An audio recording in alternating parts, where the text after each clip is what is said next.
ये कहानी उस समय की बात करती है जब जीवन में कुछ भी समझ नहीं आता। रास्ते धुंधले लगते हैं, लेकिन फिर भी आगे बढ़ना जरूरी होता है। कहीं एक छोटे से गांव में एक लड़का रहता था।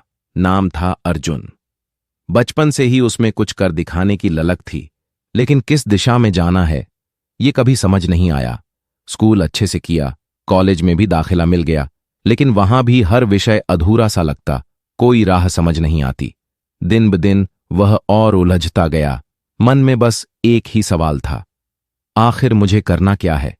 एक दिन अर्जुन उदासी में डूबा हुआ अपने गांव के बाहर एक सुनसान पहाड़ी की तरफ चला गया।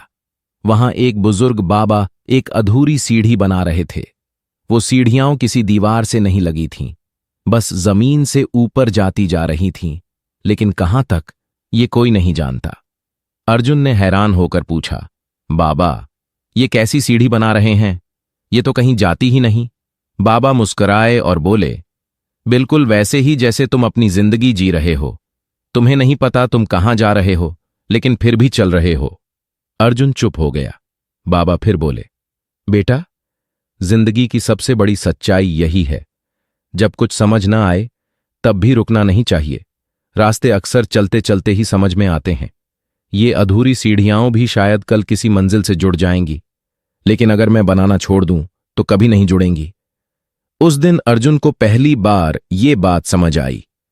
हर कदम मंजिल की तरफ ले जाता है, भले ही वो मंजिल अभी दिखती न हो। अर्जुन ने धीरे धीरे चलना शुरू किया। उसे अब भी नहीं पता था कि उसका रास्ता क्या है, लेकिन अब वो डरता नहीं था, क्योंकि अब उसे यकीन था, रास्ता खुद बनता है चलने वालों के लिए। जब कुछ समझ में न आए तो रुकना नहीं है, चलते रहो। मंजिल भले ही दूर हो, रास्ता यहीं से शुरू होता है।